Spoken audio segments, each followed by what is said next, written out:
Okay, Bismillahirrahmanirrahim. Assalamualaikum and selamat petang. Waalaikumsalam. Right, so kita ambil attendance dulu. Alright, Muhammad Faris Nazuhan. Faris Nazuhan. Muhammad Azril Ashraf. Muhammad Khairul Aiman. Muhammad Arif. Ada. Ahmad Ferry. Ada, sir. Hizal Emir Haris. Ada, sir. Muhammad Fauzan. Ada, sir. Khairul Fitri. Ada, sir. Wan Muhammad Luqman.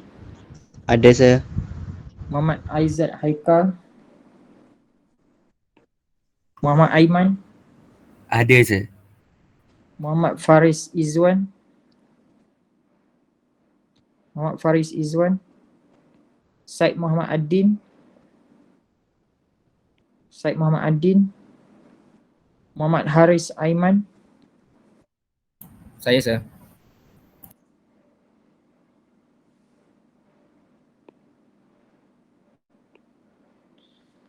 Syed Muhammad Firdaus. Saya, sir. Wan Muhammad Afham. Wan Muhammad Afham Ilman. Muhammad Shihabuddin. Muhammad Shihabuddin. Muhammad Daniel Haikal. Saya, sir. Wanis Fari. Wanis Ada, Fari. sir. Nur Atirah. Saya, sir. Muhammad. Sir. Okay. Muhammad Arif. Saya, sir. Muhammad Syafiq. Ada, sir. Muhammad Firdaus. Ada, sir. Okay. Ada yang baru masuk? Ada yang baru masuk attendance belum ambil tak? Tak ada. Okay. Azril dengan Khairul ni mana pergi ni? You all tak kenal dia ke?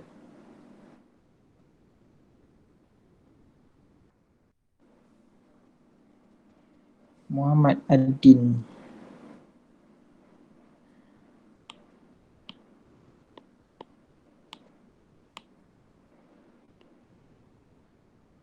Okay. Anyway. Okay. So hari ni kita akan continue. Okay, we will continue our lecture. Elements of mechanical design. Okay. We will go to new topics. Okay. Today we will start a new topic, which is failure resulting from static loading. Okay. So yang ni baru you punya masuk you punya course outcome number 1 lah. Okay. Kalau you all tengok balik kita punya lecture note yang awal-awal dulu. Mana dia? Okay, yang ni.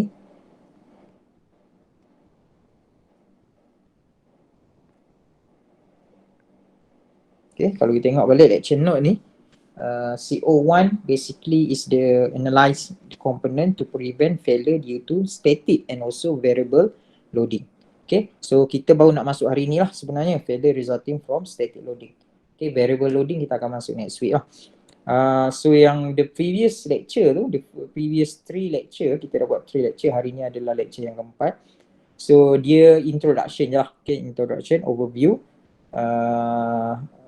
Maksudnya actually is just a revision lah, so nota-nota tu sebenarnya ataupun all the things that I already we discuss in class basically is from other subject lah. Okay, we are talking about manufacturing process, for example. So that one basically is from ada subject manufacturing process. Okay, just revision. And then we talking about the stress strain curve. We are talking about materials, okay, engineering materials and so on. So that one also is from engineering materials subject that you already learn lah, okay, learn during diploma ataupun year 1. Alright. So today we will discuss about the failure resulting from static loading.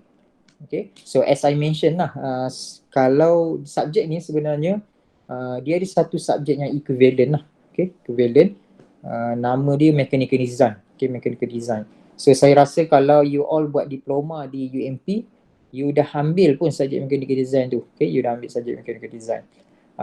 And then untuk degree student, okay, student ijazah under Faculty of Engineering, okay, ataupun College of Engineering, under College of Engineering, dia orang pun ada subjek mechanical design, okay. Tapi mostly untuk subjek tu kita we explain more on theory lah, okay, more on theory with some calculation and so on lah, okay. But for your course BTD 2663 ni, we try to make it 50% theory, 50% practical lah, okay, practical.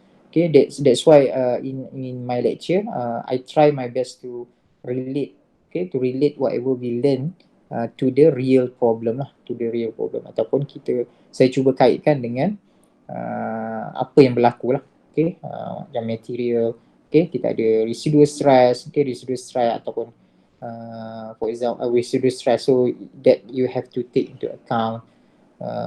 And then bila you beli material pun dia akan, biasanya you akan tengok lah material tu punya strength berapa, material tu punya ductility berapa. So all these things you have to know lah before you do the purchasing and so on lah for the material. Okay,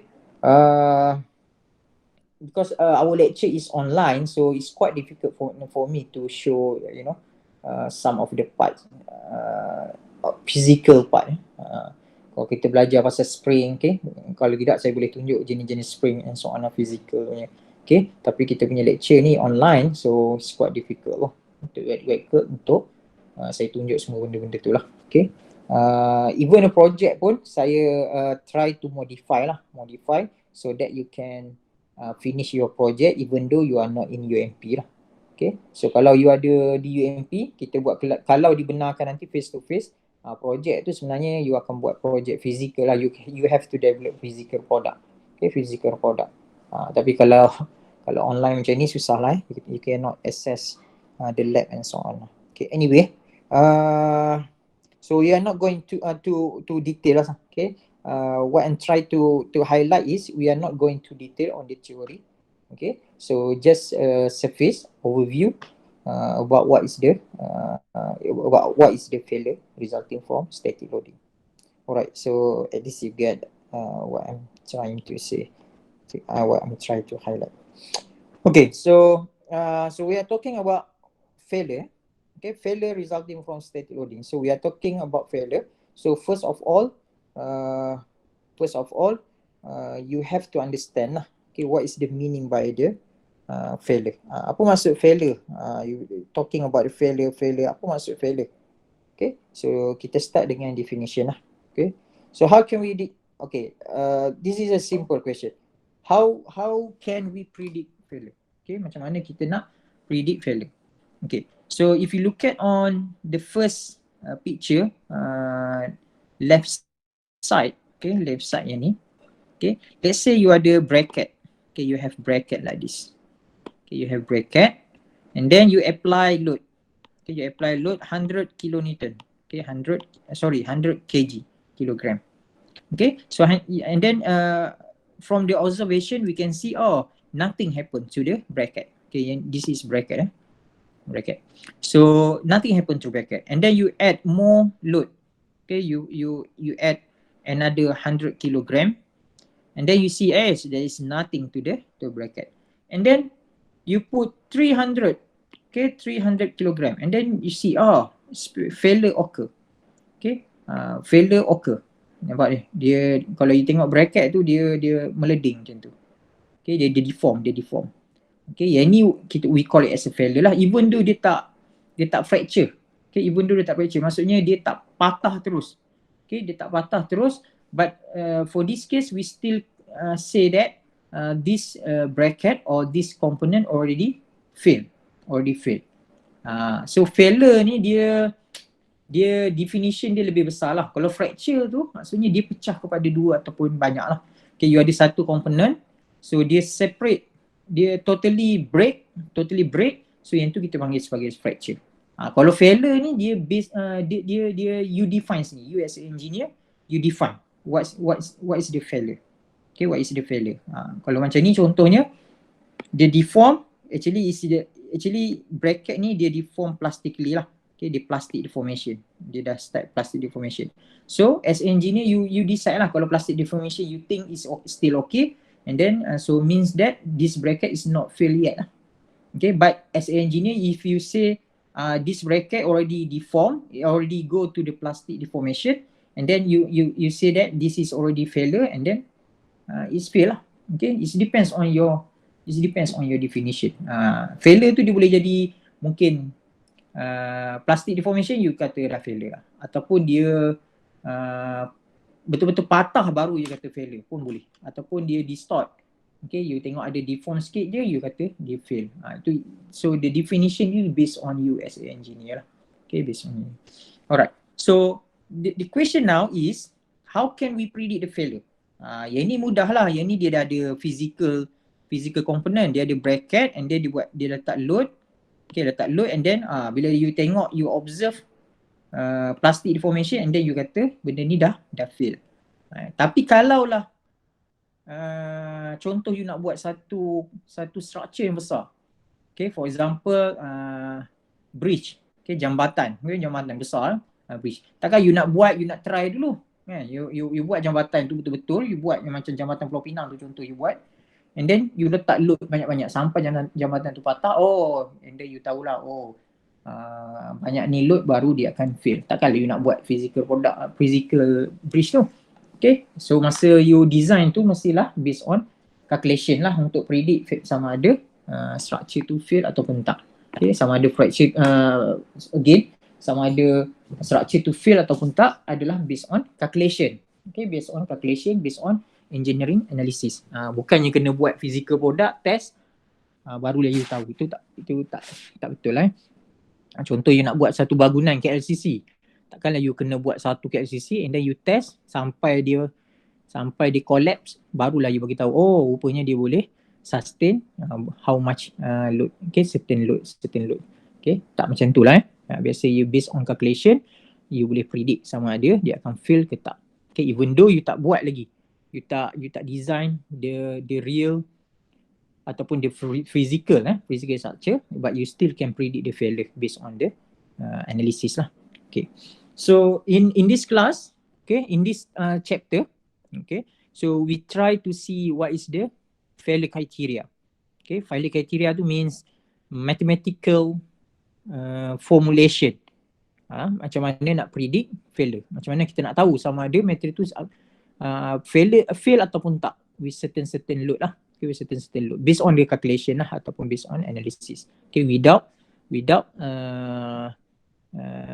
developing physical structure. Okay, based on calculation macam mana, how do we predict the failure. Okay, so that is the introduction lah. Okay, this is what I already explained actually, definition of failure. Okay, so failure refer to any action. Okay, so failure ni refer to any action that cause the members of the machine ataupun structure cease to function satisfactory. Okay, so maksudnya kalau material tersebut dia tidak berfungsi seperti yang you kehendaki ataupun dia tidak berfungsi seperti asal dia, okay, seperti fungsi asal, and then you boleh katakan dia sudah pun fail lah, dia fail. So failure ni dengan fracture berbeza ya. Failure dengan fracture berbeza. Fracture tu betul-betul dia break lah, dia break. Okay, dia patah terus, yang tu fracture. So failure ni kalau dia tidak boleh working seperti yang sepatutnya, kita boleh kata dia sudah fail. Okay.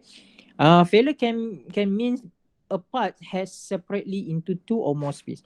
So failure ni juga you boleh kata sebagai bila dia dah separate into two or more pieces. Maksudnya dia fracture lah. Fracture tu pun you boleh consider sebagai failure lah. Okay, tapi nama dia fracture lah. Tapi fracture tu pun boleh one of the indication of failure. Okay, failure ni dia lebih besar lah, dia punya scope dia lebih besar. Has become permanently distort. Permanently distort ni maksudnya plastically deform lah. Okay, plastically deform. Sama lah. Okay, sama juga permanently distort. Okay, so maksudnya untuk case, contoh macam case yang saya tunjuk yang kat atas ni. Okay, so dia betul-betul dah apa tu, dia deform, plastically deform, maksudnya dia tidak boleh berubah lah kalau you remove this load. Okay, you remove this load, so bracket ni akan maintain macam tu saja, ataupun dia tidak boleh elok balik macam gambar yang sebelah tu. Okay, so dia akan bentuk macam itu juga. Itu kita panggil sebagai plastically deform ataupun permanently distort. Okay, so that's another, also we can consider as a failure lah. Okay, and then the other one is the reliability downgrade. Okay, maksudnya you dah tak ada kepercayaan, macam mana material tersebut dah downgrade dia punya reliability, tidak boleh dipercayai dah. Okay, ataupun you dah tak boleh trust on that structure. So you can say that the material already fail lah. Okay, already fail. Another criteria ataupun another definition of failure is unable to function optimally, whatever the reason. Ini saya explain tadi lah.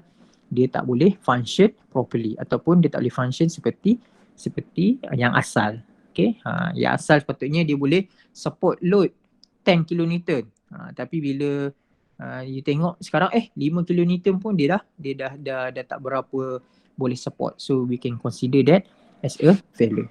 But the real definition is depends on that particular structure lah. Ada certain structure, even though dia dah deform plastically, okay, ada certain structure yang even though dia dah plastically deform, tapi you can say you still can use that structure. Okay, maksudnya you masih boleh guna, tak ada masalah walaupun dia dah plastically deform. So dia belum failure lah. So it depends on your justification lah, ataupun you punya definition apa itu failure. Okay, so the study of failure prevention is critical. Okay, the study of failure prevention is critical when designing engineering component. So kalau you design engineering component, you design the machine elements, so you have to make sure lah there is no failure lah. Failure will not happen lah.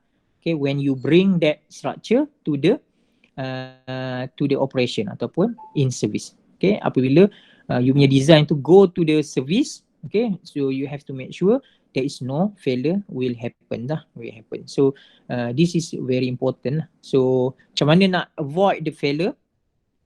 So belajar subjek ni lah. Maksudnya you kena buat failure analysis lah. Failure analysis. Okay, so basicnya daripada subjek ni lah. Tapi for your information lah, saya nak bagi you for your information lah. Saya tak nak you ingat you belajar ni, you rasa you dah boleh predict failure. Okay, for your information. Okay, based on my experience lah. Apa yang you belajar ni sebenarnya daripada textbook. Textbook tu sebenarnya dah berpuluh-puluh tahun dah orang buat buku tu. Okay, mungkin 20 tahun, mungkin 15 tahun, you depends lah berapa lama dah. And then orang buku tu bila dibuat, study tu mungkin dah 20 tahun ataupun 3 tahun sebelum buku dibuat, textbook. Okay, textbook yang kita guna tu mungkin dah 20 tahun, 30 tahun orang study baru orang buat textbook. Okay, so sebenarnya dalam based on my experience lah, saya punya experience, sebab saya punya research memang failure analysis, damage analysis ataupun failure prediction. Okay, masa PhD dulu, saya buat PhD di Imperial College London, dekat UK. Bila kita discuss apa semua, discuss pasal ni lah, bila saya meeting every 2 weeks, kita akan meeting dengan supervisor dan juga someone from industry lah, So bila dia orang discuss pasal failure prediction apa semua tu, because I have knowledge on ni lah, topik ni. Then bila saya cakap, saya try masuk dalam this conversation tu, perbincangan tu, saya sebut one or two failure criteria yang kita akan belajar ni. Dia orang macam ketawa je, dia orang gelak. Dia orang cakap kita dah tak guna dah tak guna dah semua equation teori-teori yang you sebut tu. Faham tak? You faham? So maksudnya teori-teori ni sebenarnya dah outdated. Orang dah tak berapa guna dah. Cuma adalah, maksudnya masih lah digunakan. Cuma untuk research orang dah tak tengok dah. Benda ni maksudnya dah establish. Okay, you boleh pakai kalau you nak pakai. And then kalau industri yang besar-besar lah, industri besar ataupun research, biasa kita pergi go on beyond that dah. Dah pergi beyond that. Okay. Tapi saya tak katalah benda ni tak penting dan tidak digunakan. Macam saya cakap lah, dia masih digunakan. Cuma orang dah pergi jauh. Orang lain luar negara lah, kat overseas tu, dia dah pergi jauh. Dia dah tengok benda lain lah. Okay, different view lah.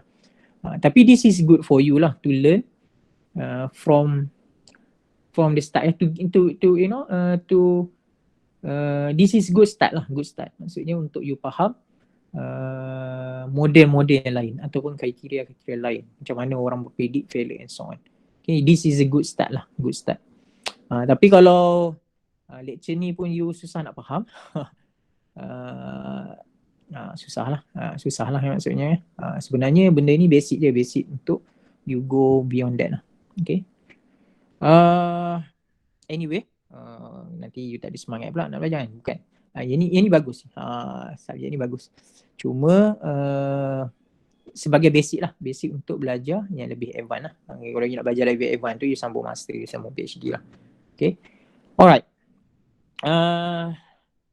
Okay. So the understanding failure means understanding how to design component to prevent failure. Okay.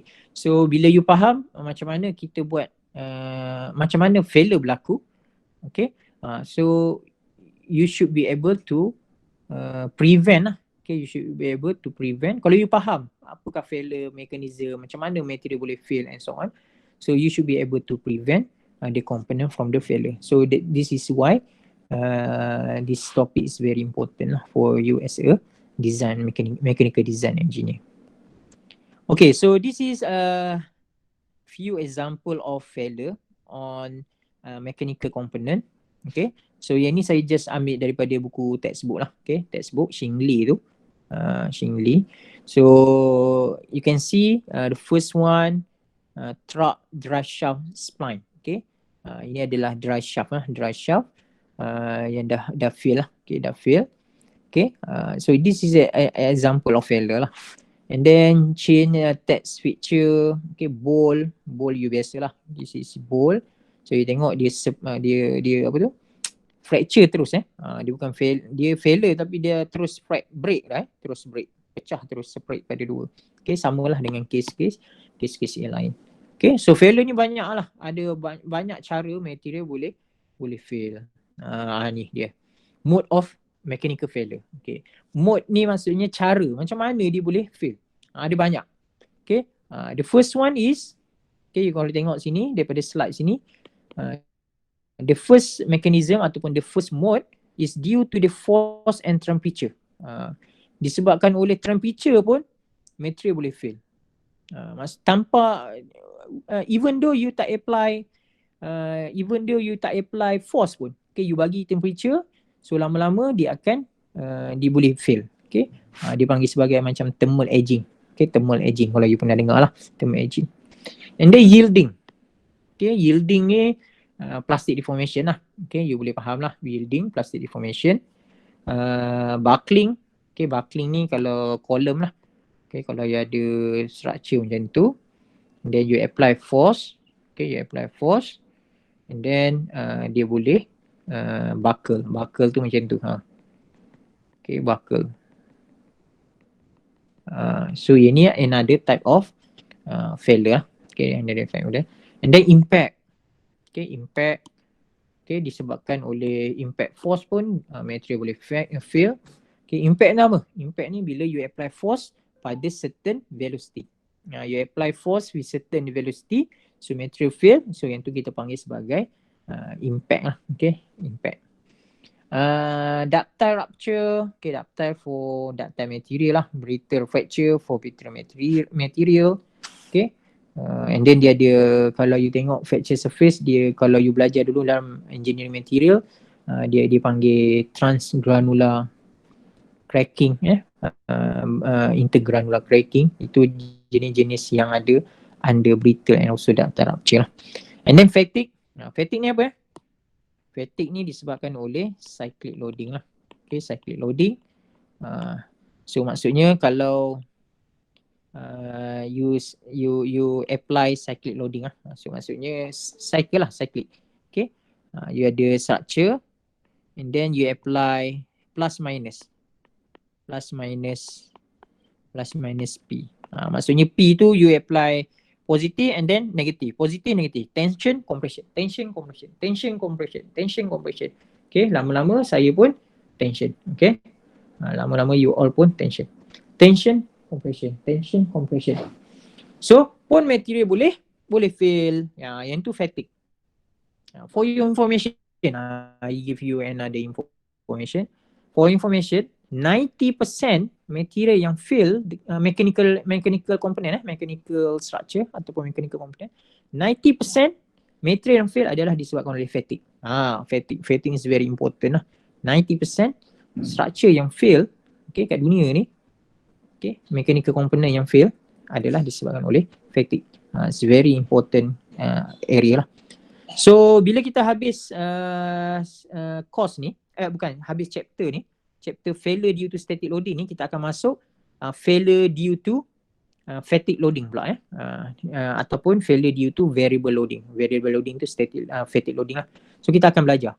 Don't worry. So because fatigue is very important. And then corrosion.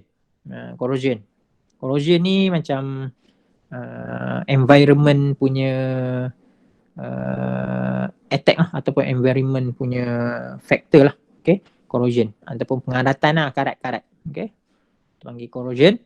And then wear. Okay, wear ni kalau bahasa Melayu dia apa ya? Wear ni macam wear lah, macam friction dia bergeser.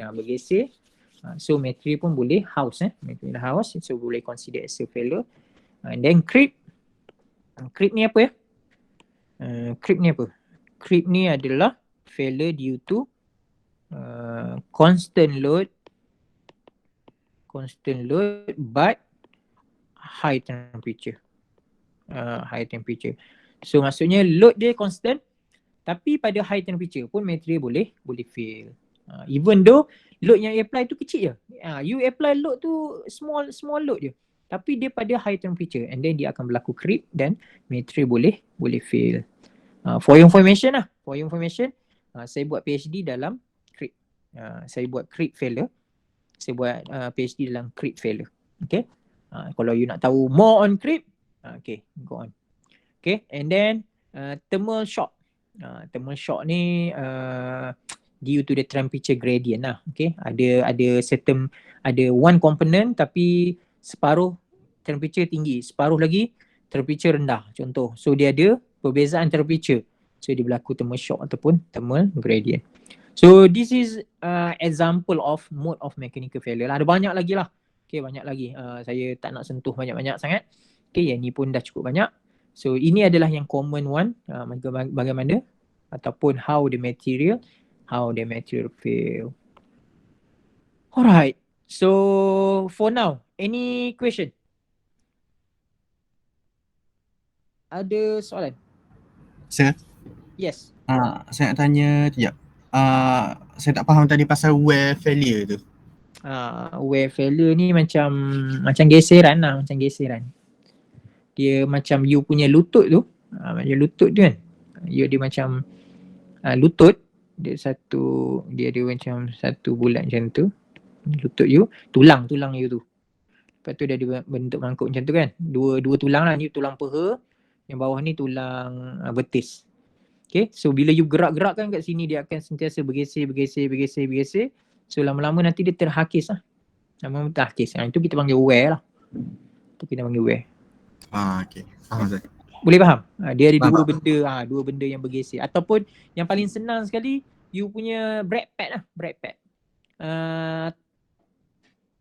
You naik kereta, you tekan brake, so brake pad you tu akan cengkam you punya roda kan. So lama-lama brake pad tu jadi apa? Nipis kan? Jadi nipis, lalas you kena beli lain kan. Itu wear lah tu, maksudnya dia terhakis. Okay? Okay. Faham. Okay, alright. Any other questions? Ada soalan lain?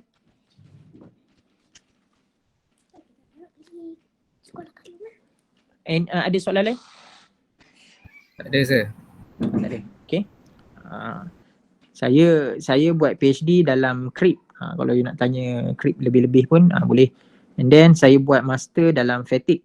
Okay, master saya fatigue pun tak ada masalah. Okay. So yang wear apa semua tu saya tahu basic je lah. Okay. Tapi saya buat master fatigue, krip, PhD. Saya boleh nak tahu lebih detail. Okay, anyway. Ductile versus brittle fracture. Okay. So material kat dunia ni, dekat dunia ni material ni dia boleh divided into two categories lah. Okay, ductile ataupun brittle. Okay, ductile, brittle. Ada material ductile, ada material brittle. So ductile tu maksudnya dia apa? Dia boleh dia deform elastically and plastically. Okay, dia deform elastik dan plastik. Okay, you buat testing and then you tengok material tersebut dia ada plastik dan juga dia boleh deform secara elastik, dia boleh deform secara plastik. Yang tu kita panggil sebagai ductile material.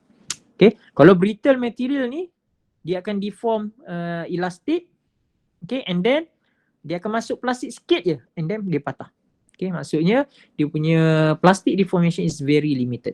Okay, itu you kena tahu dulu. Ada dua jenis material, dua group of material lah. Jangan confuse yang hari tu kita belajar apa, material ada composite, apa lagi, composite, metal, polymer dengan apa lagi satu lagi, composite, polymer, metal dengan apa lagi satu lagi material kita belajar itu. Okay, ada 4 jenis, whatever lah. Okay, ada 4 jenis material. Itu group of material. Okay, tapi material tu juga kita boleh groupkan dia, ataupun kita boleh pecahkan dia kepada brittle dan juga ductile material. Okay, sama macam saya bagi contoh dululah. Dalam satu kelas, okay, adalah satu kelas kita boleh groupkan perempuan dengan lelaki. Okay, satu boleh groupkan. Ataupun kita boleh groupkan dia sebagai based on umur. Okay, siapa yang umur 17 ke atas satu group, siapa umur 17 ke bawah satu group. Okay, ataupun ketinggian. Okay, siapa yang 170 ke atas satu group, bawah pada 170 satu group. Okay, so kita boleh buat banyak group lah. Okay, banyak, bergantung macam mana you group kan. So sama juga material, you boleh groupkan dia sebagai material yang ductile dan juga material yang brittle. So dia ada 2 group saja. Okay, so untuk ductile material, okay, so once you tahu ductile and brittle, untuk ductile material, failure, okay, ataupun kegagalan ataupun failure ni biasanya kita predict at the onset of plastic deformation. Maksudnya bila onset tu maksudnya just before plastic deformation. Okay, ini maksudnya just before plastic deformation. Yang tu you can say that the material that structure already fail. Okay, contoh you buat any structure, and then structure tu dibuat daripada ductile material. So kalau structure tersebut dah enter ataupun masuk ke plastic deformation, so we can assume that material already fail. Biasanya lah ini yang standard, tapi the real failure criteria ataupun indicator is depends on engineer lah, of course lah. You as an engineer you decide sendiri lah macam mana you nak predict failure. Tapi in general, okay, ductile material ni kita predict failure bila dia masuk ke plastic deformation. And start plastic deformation, we assume that material is already filled. Okay.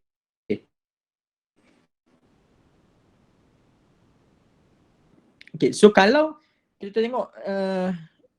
tengok stress strain diagram.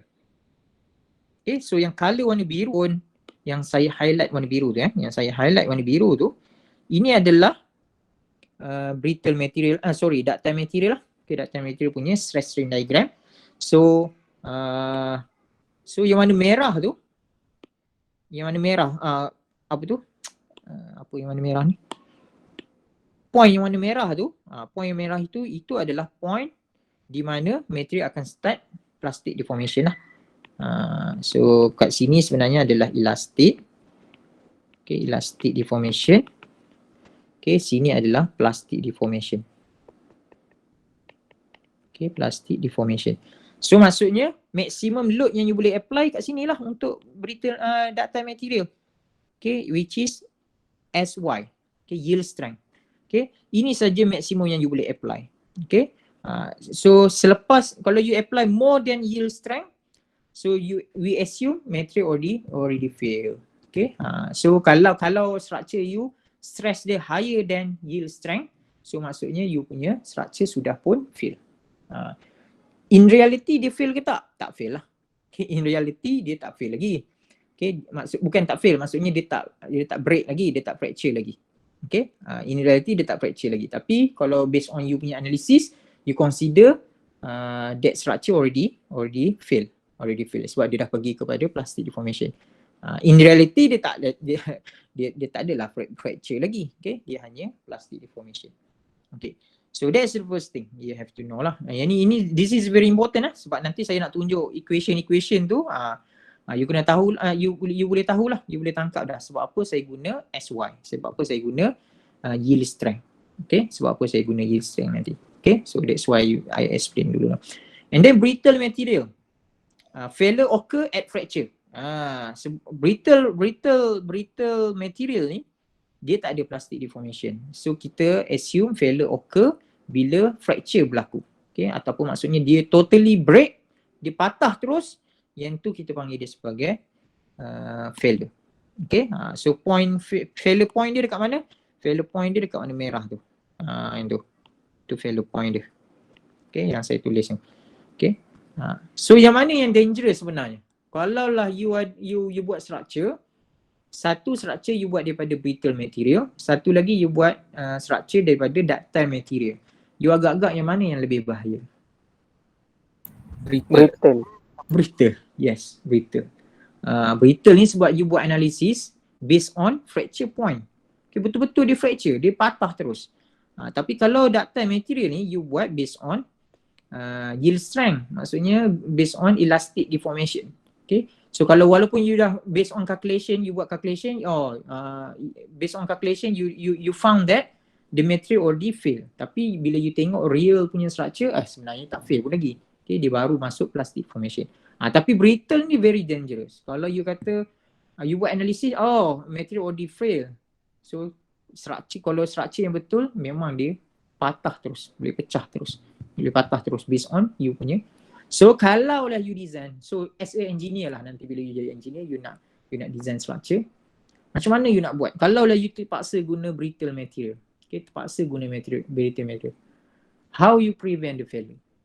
How you prevent the failure? Safety factor. Tukar. Saya rasa you all ni tak payah belajar dah, you dah pandai dah. Okay, you kena apply factor safety lah. Okay, you mesti ada apply factor safety. Janganlah guna fracture point tu. Janganlah guna value kat sini. Jangan guna stress value kat sini. You kena provide factor of safety. Okay, supaya you punya analisis tu selamat. Okay. You all tak payah belajar lah. Macam dah pandai. Okay. Jangan sih. Apa dia? Memang pandai? Tak, jangan. Tu just teka je tu. Okay, alright. Okay, anyway, basic je tu. Alright, so and then kita nak differentiate pula. Okay, differentiate. Sekarang you dah tahu apa itu ductile, apa itu brittle. Okay, good. And then kita nak differentiate pula between okay, disebabkan brittle material and also ductile material ni dia punya mechanism is different. Okay, dia punya failure mechanism. Maksudnya cara dia fail tu berbeza. Okay, cara berbeza. Ada yang macam ductile dia akan go for plastic deformation. Kalau brittle dia hanya break, tak ada plastic deformation. So dia punya mechanism tu berbeza. Okay, so disebabkan perbezaan tu, nanti equation yang kita guna untuk predict failure also akan berbeza. Maksudnya you tak boleh guna equation yang sama untuk ductile dan juga brittle. Okay, so ductile material dia akan ada equation dia sendiri, brittle material dia akan ada equation dia sendiri. Sebab apa? Sebab dua ni failure mechanism dia berbeza. So you tak boleh guna equation yang sama. Okay, so that's the point lah. Saya nak bagi you itu point dia. And then static and also fatigue load. Okay, kita kena beza juga. Sebab selepas ni you akan belajar pasal failure due to fatigue load. So apa bezanya? Apa beza static and also fatigue? Static and also fatigue. Okay, kena tahu. Okay. Sebab apa kena tahu? Sebab nanti you nak buat failure analysis tu, you kena tahulah equation mana you nak guna. Okay. Sebab equation tu sendiri pun dia ada khas. Okay, untuk static, okay, you kena guna equation ni. Untuk fatigue, you kena guna equation ni. Kalau static, ductile material, you kena guna equation ni. Kalau brittle material, you kena guna. So dia berbeza. Dia tak ada yang universal equation. Okay, satu equation nak predict semua case. Tak ada. Okay, so equation yang ada hanyalah untuk certain situation. Okay, certain material, certain type of loading and so on. Kalau you boleh you boleh buat satu equation yang boleh apply pada semua material, go on. Nanti you dapatlah anugerah Nobel, okay, saintis terbaik dunia, macam tu. Okay, EMC square, boleh apply untuk semua material, then you dapatlah Nobel punya recognition, pengiktirafan. Okay, anyway, banyak melalut lah. Okay, static load. Static load, what is the definition of static load? So static load means a stationary force or couple applied to a members. Okay, maksudnya force yang tidak berubah lah. Okay, fixed force. Okay, kalau 50 kN, 50 kN. Okay, so fixed.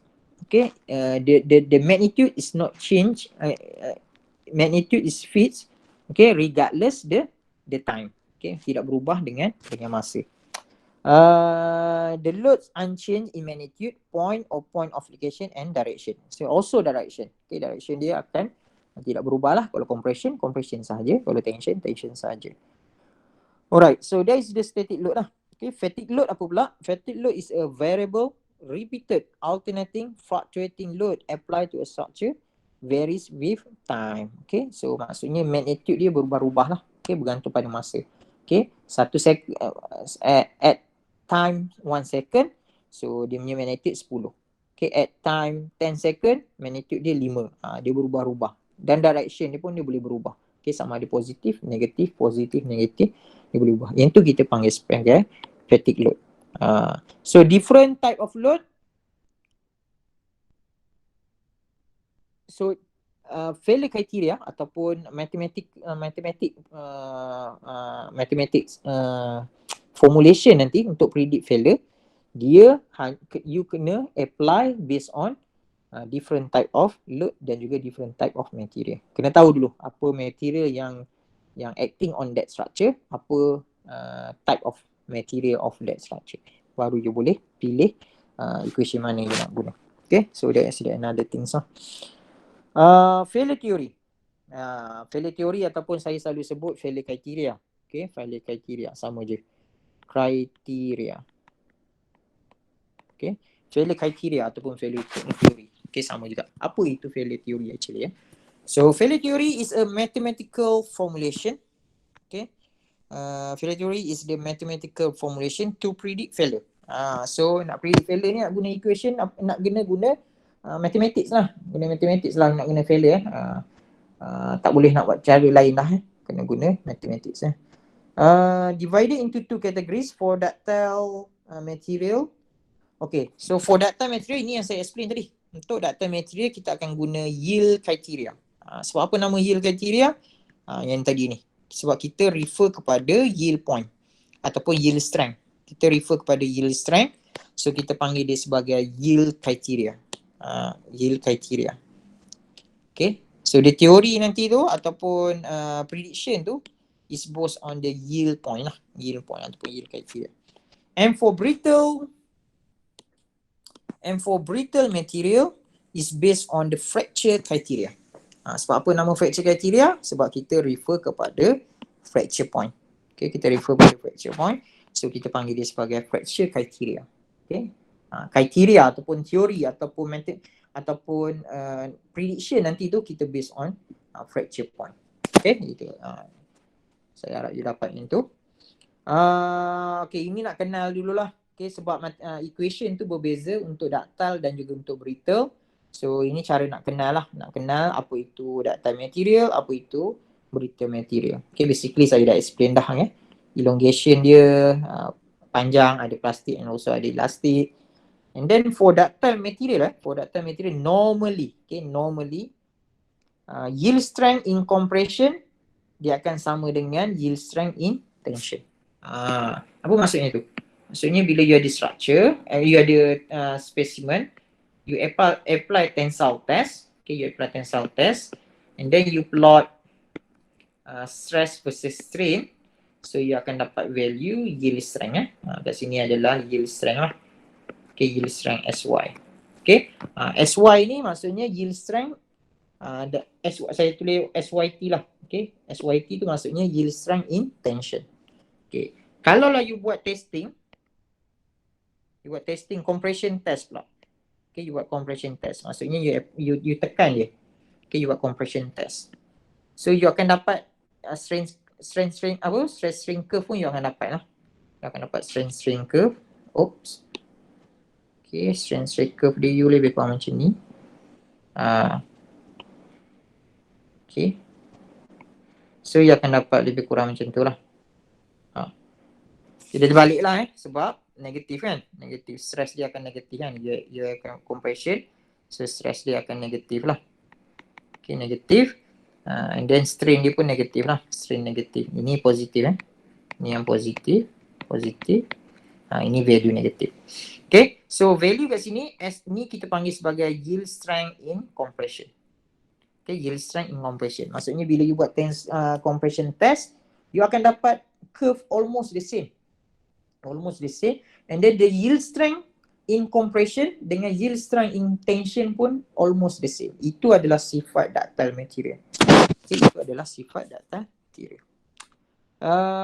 And then the theory of ductile material, okay, failure prediction of ductile material is widely used in engineering component design. Ataupun ductile material tu biasanya kita gunalah untuk engineering component. Okay. Sebab apa saya cakap tadi? Sebab apa kita selalu guna dalam engineering component? Gunakan ductile material. Sebab you all dah jawab tadi lah. You kata brittle material lagi bahaya kan? You kata brittle material bahaya. Okay. So that's why lah majority component yang kita buat di dunia ni ataupun majority engineering component kita buat daripada ductile material. Ductile material. Tapi ada juga yang kita buat dengan brittle material. Okay. For example glass, kaca. Okay, you tengok tingkap rumah you, okay, tingkap rumah whatever tingkap lah, tingkap asrama ke, dia buat pakai apa tu pakai kaca kan. So apa dia buat pakai kaca tu? Agak-agak you, kenapa dia guna kaca? Kenapa tak guna ductile material? Sebab temperature. Tingkap itu perlukan high temperature ke?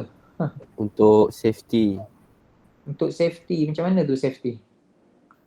Saya baling batu boleh pecah lah. Kalau rumah terbakar boleh nak keluar. You guna steel pun ni boleh keluar juga. Buka je lah. Pintu sekarang semua pintu apa tu? Metal. Safety door semua metal. Boleh je buka nak keluar. Tingkap ni kenapa? Untuk you nak pecahkan. Maksudnya you nak pecahkan tingkap tu. Boleh nak keluar. Boleh juga. Okay, ataupun transparency lah. Transparency pun one of the factors. Metals biasanya atau ductile material ni biasanya metal lah. Metal biasanya dia tak transparent, tak transparent. So bila you tutup semua, gelap lah rumah you So cahaya tak boleh masuk lah. Okay, kalau guna glass, okay, dia boleh reflect, cahaya boleh masuk. Okay, and then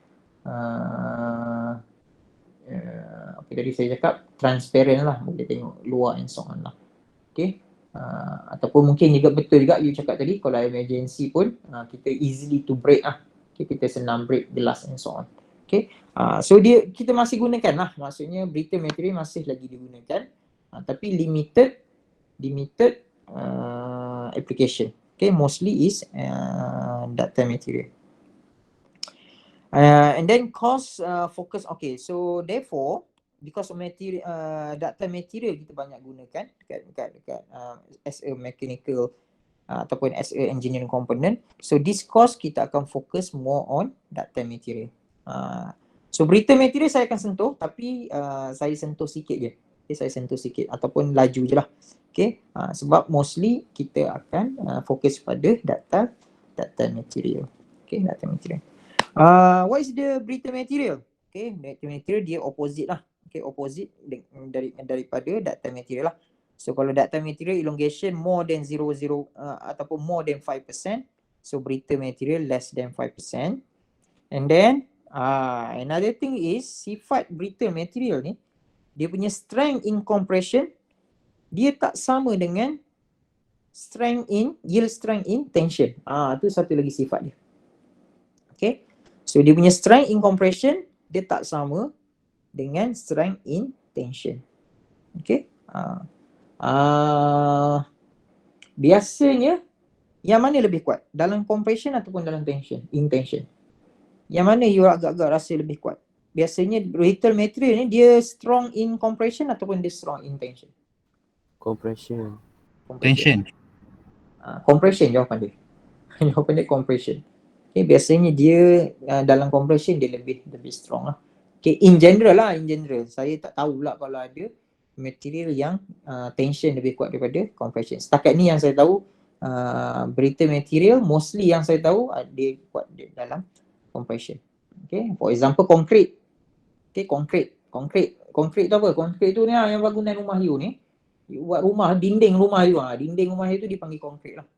Okay, concrete. So concrete ni, kalau you tengok dinding rumah you tu, kat mana load dia? Maksudnya concrete ni dia support load daripada mana? Load daripada bumbung load daripada bumbung ataupun shielding akan disupport oleh dinding.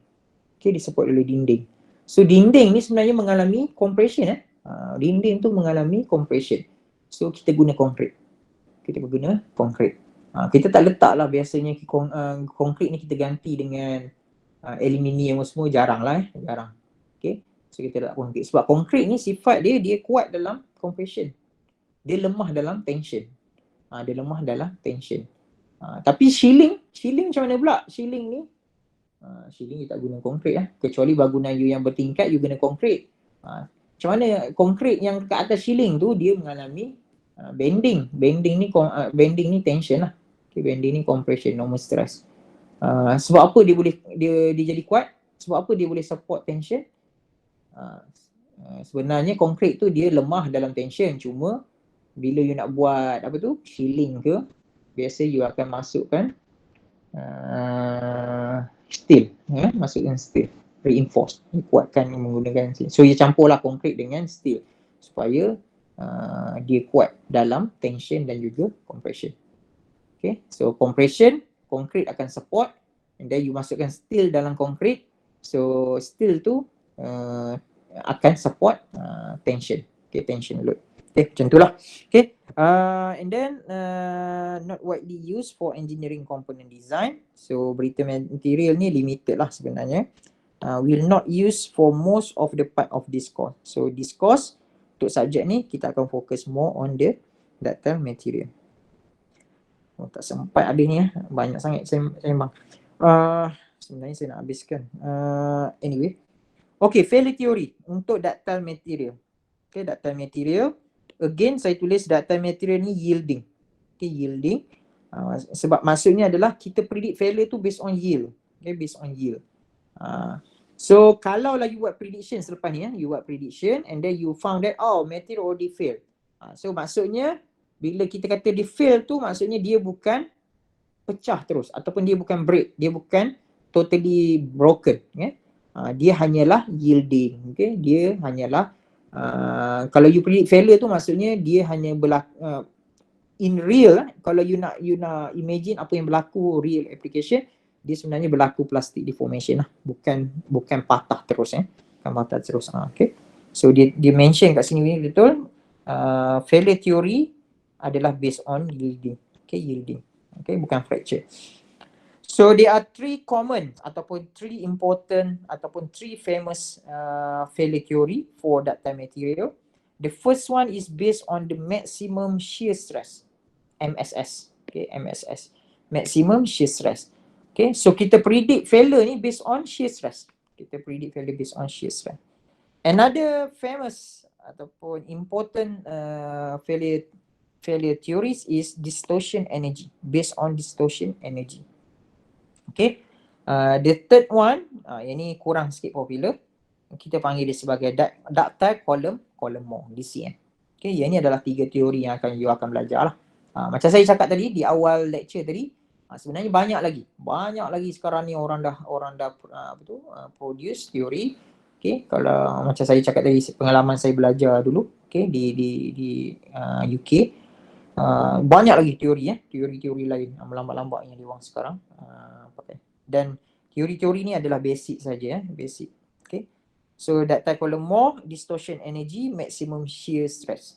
Okay, and then based on my experience, yang paling banyak digunakan untuk sekarang ni, maksudnya yang masih digunakan adalah yang ni, distortion energy. Ini adalah yang sangat popular lah. Even though dalam finite element pun dia masih guna, finite element pun masih diguna teori ni lah, distortion energy. Yang ni pun ada dalam finite element. Okay, dia based on Voigt-Massey stress lah. Kalau you pernah dengar, saya tak tahu you pernah dengar Voigt-Massey stress ke tak. Okay, itulah kriteria yang digunakan dalam finite element lah, masih digunakan dalam finite element. Alright, apa lagi saya nak beritahu tadi? Okay, sebab apa nama dia maximum shear stress? Sebab kita predict failure nanti based on shear stress. Sebab apa nama distortion energy? Sebab kita akan predict failure based on distortion energy. Dia macam ni lah, sebab apa berbeza ni, dia macam ni. Contoh lah, siapa ada kat sini? Arif. So kelas ni tak ada perempuan ke? Cik. Atirah ada Atirah? Yes sir. Ada. Atirah dengan siapa lagi seorang ni? Yang girl kelas saya siapa ya? Atirah dengan Vanishwari. Senyap je Vanishwari. You ada dalam kelas saya ke ni? Yes sir. Ada. Okay. Petang-petang ni mengantuk sikit. Okay, contohlah contoh Arif lah. Saya cakap, saya tanya Atirah. Atirah, Arif ni handsome tak? Contoh saya tanya. Contoh lah. Tu Arif, betul Atirah kata, Arif ni memang handsome lah. Saya tanya dia, sebab apa you kata Arif ni handsome? And then Atirah cakap, sebab kaki dia cantik. Kaki dia cantik. So Atirah membuat membuat conclusion, bila kaki cantik maksudnya seseorang itu akan handsome. Okay, handsome. So saya tanya pula Vanishwari, Arif handsome tak? Vanishwari kata, Arif ni handsome. Tak payah jawab, saya jawabkan. Tak payah jawab, saya jawab. Okay, Arif handsome tak? Vanishwari kata, Arif ni handsome. Sebab apa Arif ni handsome? Okay, Vanishwari cakap, sebab tangan Arif ni panjang. Panjang, tangan panjang pun bukan panjang tangan lah, bukan yang kuat mencuri tu. Maksudnya bila tangan panjang, Vanishwari kata, maksudnya dia, itulah kriteria yang Vanishwari gunakan untuk determine sama ada seseorang itu handsome ataupun tidak. Okay, so dia ada dua pandangan lah. Okay, Vanishwari kata based on tangan, okay, panjang atau pendek. Atirah kata based on kaki, okay, kaki panjang ataupun kaki pendek macam tu, okay, menunjukkan dia handsome atau tidak. So sama juga failure theory ni. Saya nak kaitkan je sebenarnya. Failure theory ni pun sama. Okay, ada engineers ataupun scientist yang datang, dia kata material ni boleh dipredict based on shear stress. Kita tengok dia punya shear stress. Okay, kalau shear stress dia melebihi certain value, and then kita boleh cakap material tersebut boleh fail. Fail. Okay. And then datang another engineers. Okay. No. We cannot predict failure based on shear stress. Okay. We predict failure based on distortion energy.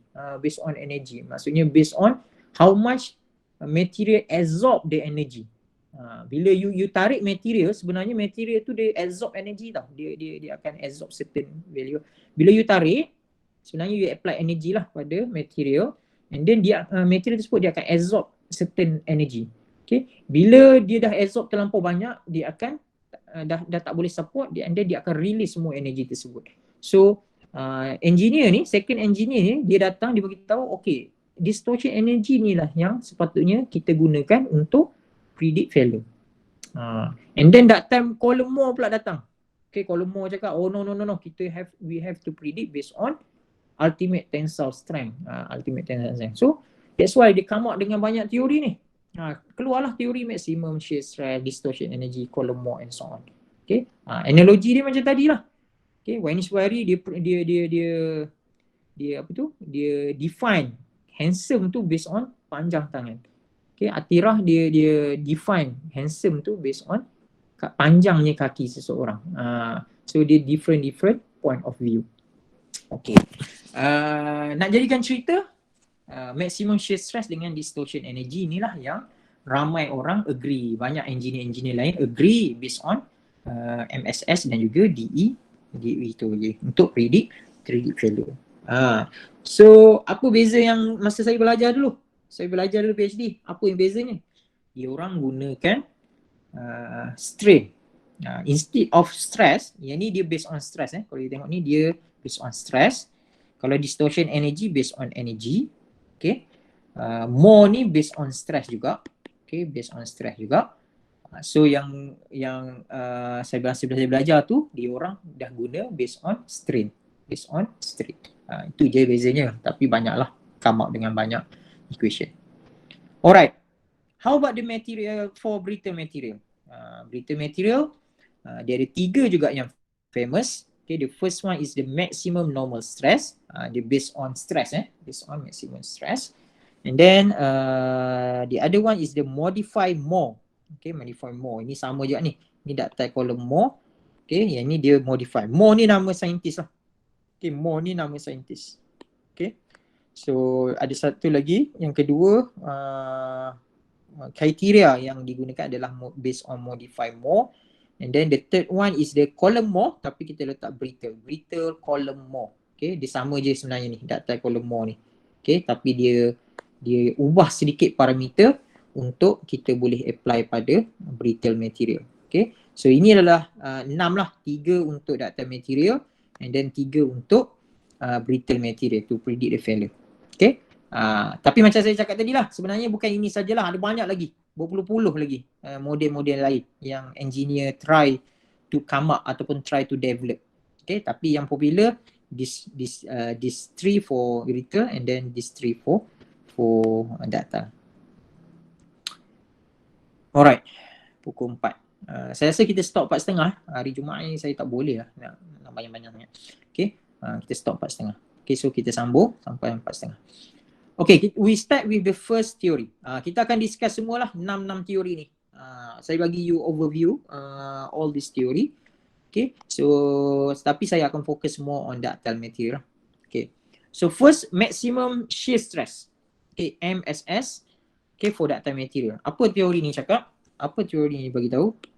Okay, so based on this theory state that the failure can be assumed to occur when the maximum shear stress in the complex stress system become equal or exceed to that at the yield point in the simple tensile test. MSS theory is also known as a stress car or gas theory. Apa maksudnya tu? This theory state that the failure can be assumed to occur. Maksudnya failure tu berlaku apabila maximum shear stress in the complex stress system. Complex stress system ni maksudnya any structure lah, any structure. Okay, complex stress system ni maksudnya any structure. Okay, any structure become equal or exceed to that at the yield point of the simple tensile test. So kalau saya boleh tulis, maksudnya adalah tau maksimum untuk structure dia melebihi ataupun sama dengan tau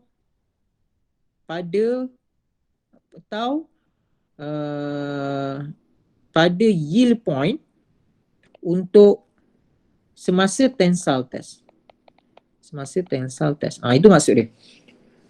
Apabila shear stress, when the shear stress of any structure, maximum shear stress for any structure melebihi value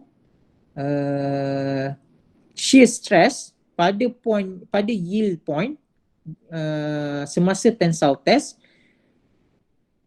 itulah point di mana failure pun berlaku. Okay, so failure berlaku bila sekali lagi, failure berlaku apabila shear stress of the structure melebihi ataupun sama dengan shear stress pada semasa tensile test pada yield point. Itu maksudnya. Okay, itu adalah MSS theory. Boleh? Arif faham Arif statement ni? Arif dah pergi dah. Dia cakap handsome sekejap dia dah jadi diam. Haris boleh, Haris? Ya sir. Faham tak? Aish. Kurang sikit sir. Kurang? Arif saya cakap handsome ni terus dia terus ni. Tak boleh nak belajar. Apa dia? Okay. Maksud dia ni lah. Okay, saya dah tulis ni. Bila shear stress pada structure melebihi shear stress semasa tensile test, okay, pada point yield point, and then failure pun berlaku. Failure berlaku. Okay, saya bagi contoh lah. Contoh saya explain ya. Saya explain satu ni supaya yang lain you akan faham lah. Okay, let's say you ada satu material. Okay, let's say you ada satu material. Okay, and then you buat tensile test. Okay, let's say lah this is steel. Okay, steel. You buat tensile test. Okay, you buat tensile test. And then you apply stress tu sama dengan yield strength. Stress yang you apply tu sama dengan yield strength. So you apply sampai sini. Sampai sini. Okay, ini adalah yield strength. Ini panjang lagi lah sebenarnya, dia panjang lagi lah. Panjang lagi. Okay, tapi you apply, you ada steel, you tarik dia sampai stress dia sama dengan yield strength. Okay. Okay, pada point tu. Okay. So pada point tu, okay, okay, so material ni, stress dalam material ni, okay, so stress dalam material ni, okay, dia akan sama dengan stress dia sama dengan yield strength lah. Okay, stress dia tu sama. Okay, sama dengan yield strength. Alright. Okay. Macam mana nak cakap? Okay, pada point yang sama, tetapi plane yang berbeza. Okay, plane yang berbeza. Contoh point yang sama, point ni, point A. Okay, yang ni stress dia, kalau saya lukis ya point A tu. Okay, ni point A point A. So stress dia tu, okay, stress pada point A ni ya, point A, stress dia sama dengan yield strength. Okay, stress dia sama dengan yield strength. Okay, stress sama dengan yield strength. Pada point A juga, okay, so yang ni adalah untuk plane straight plane macam tu, straight plane. So straight plane. Straight plane. Okay. pada plane yang berbeza, point yang sama. Macam mana cakap tu ya? Saya lukis balik. Okay. So ini adalah point A. Okay, ini adalah point A. Okay, ini adalah dia punya plane. Okay. Sekarang saya nak analyze plane yang berbeza. Point A juga. Okay, ini point A juga. Tapi plane yang berbeza. Okay, plane yang berbeza. So saya lukis point A, elemen pada point A, tapi berbeza plane. Okay, berbeza plane. Tapi point A juga, tapi berbeza plane. So saya akan untuk plane ni, untuk plane yang sengit ni, okay, dia akan menghasilkan shear stress. Dia akan ada shear stress. Okay. So shear stress ni yang dipanggil sebagai shear stress pada yield point. Sebab tadi kita apply stress dia sama dengan shear stress. Kita apply stress ni sama dengan yield strength. Okay, yield strength. Maksudnya kita tarik dia sampai yield strength. Okay, sampai yield point lah ataupun yield strength kita apply. So pada point yang sama juga, okay, pada plane yang berbeza, dia akan menghasilkan shear. Dia ada value shear. Shear tu kita panggil sebagai shear pada yield point lah. Pada point ni. Tapi value shear. Bukan value normal stress. Bukan value ni, SY. Okay, kita nak tengok apakah corresponding value for shear. Okay, pada point yang sama ni, okay, again, pada point yang sama ni, okay, instead of SY, kita nak tengok berapakah dia punya shear stress. Okay, shear stress. So, untuk MSS theory ni, dia predict failure, okay, based on ni, tau Y ni. Okay, dia tak nak based on SY, dia based on tau Y. Okay, tau Y. Okay. Sebab apa based on tau Y? Okay, sebab apa based on tau? Kenapa bukan based on SY? Okay, sebab bila kita buat testing dalam lab, kita dapati, okay, we found that the material dia akan fail kalau you masuk dalam lab buat tensile test untuk ductile material. Okay, untuk flat specimen specimen yang flat macam tu Bila you buat tensile test dalam lab, you akan tengok dia fail macam ni. Dia patah macam ni.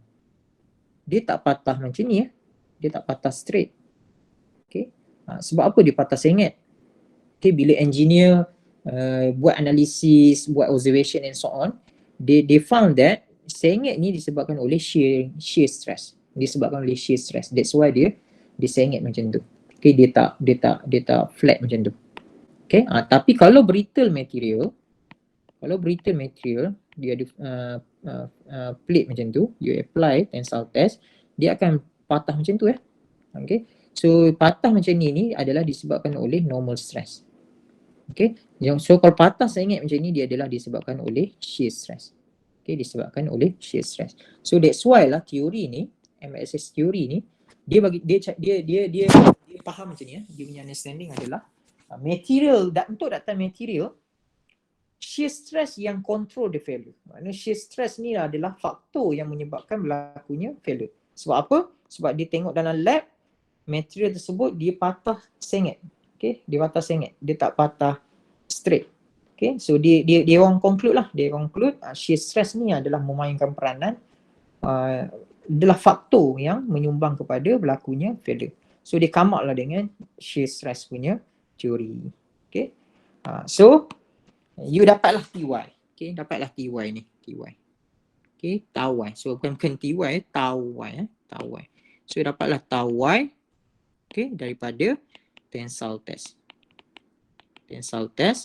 Okay, untuk material ni Okay, material ni. Okay, and then you guna steel. Tadi kita buat tensile test guna steel. So you ambil steel ni. Okay, material steel lah, maksudnya steel. And then you buat structure.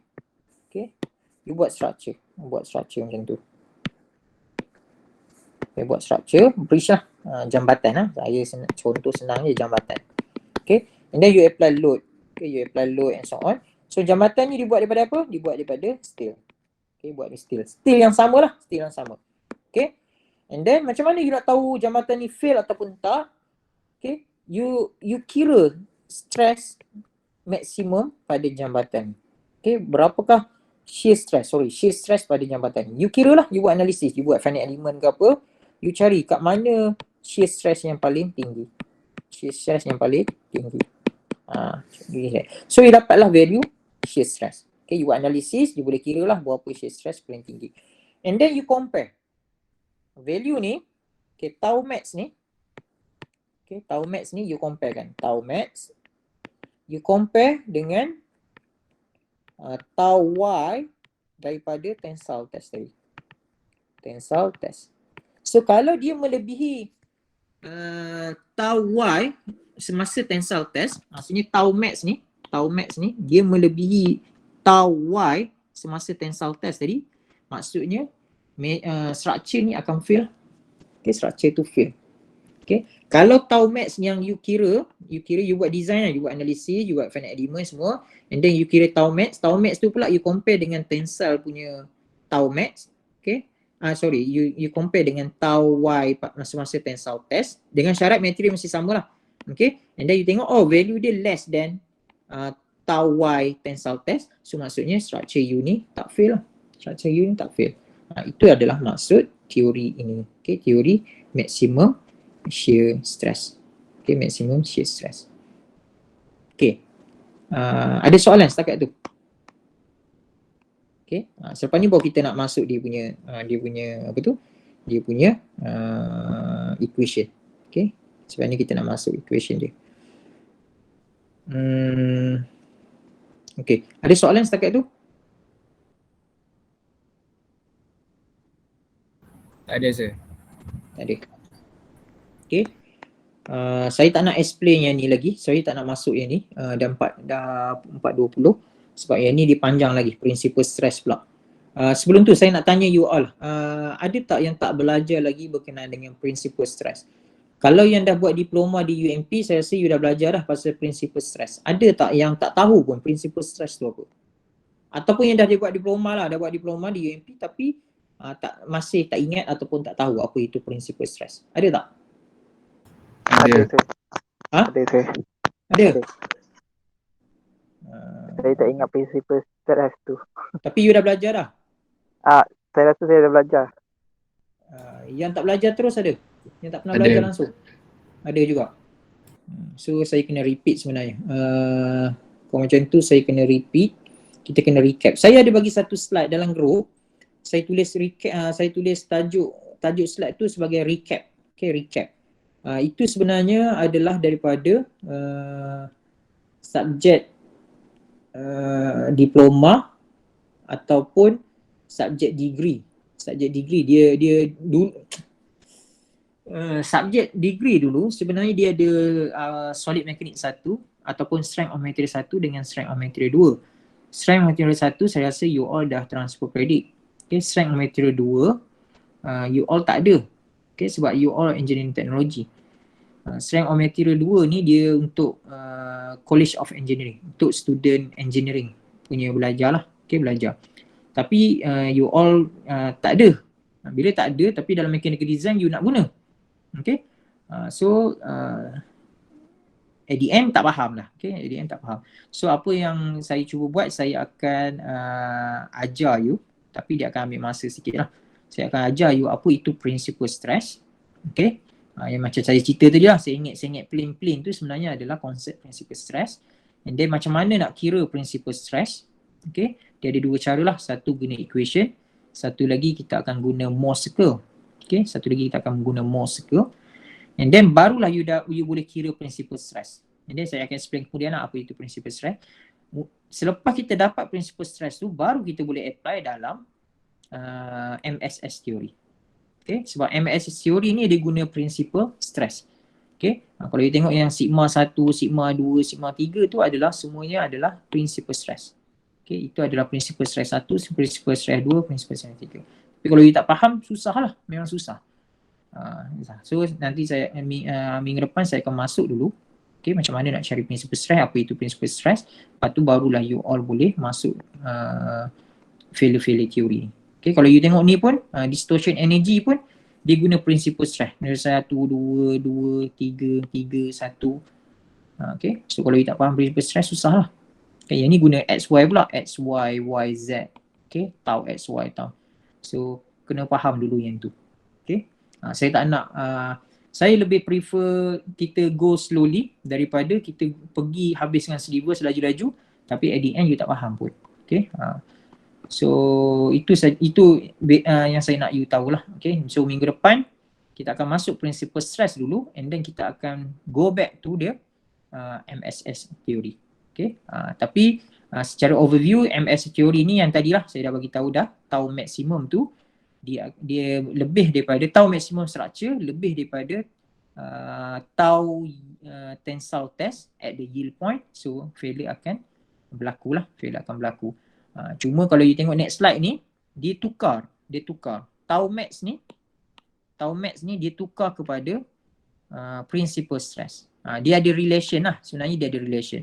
So tau max ni actually equal to sigma 1 tolak sigma 2 divide by 2.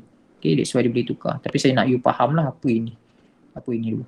Sebab bila nak predict failure nanti memang kita akan guna ni lah. Kita dah tak tengok tau max. Okay? Tapi datangnya benda ni sigma 1 tolak sigma 2, sigma 1 tolak sigma 3 divide by 2 datangnya daripada yang ni. Okay, datangnya daripada tau max. Okay, itu saja overview saya nak bagi tahu lah. Okay, so I think kita stop setakat itu untuk lecture kita. Okay, kita akan masuk principal stress and then kita akan go back to the MS theory next week. Okay, sebelum kita tamatkan kelas, ada soalan? Apa-apa soalan? Sir, attendance saya tak sempat nak ni. Faris Nazhan, Ya. nombor 1. Okay. Sir, saya sekali sir. Okay, nama? Sihabuddin. Nombor Nombor 17. Okay, lain? Soalan? Ada soalan lain ke attendance? Soalan berkenaan lecture ada? Tak ada? Tak ada. Saya tak ada. Okay. Kalau tak ada, itu saja untuk hari ini. Okay, terima kasih and happy weekend lah. Alright, thank you. Okay, thank you sir. Thank you. Thank you sir.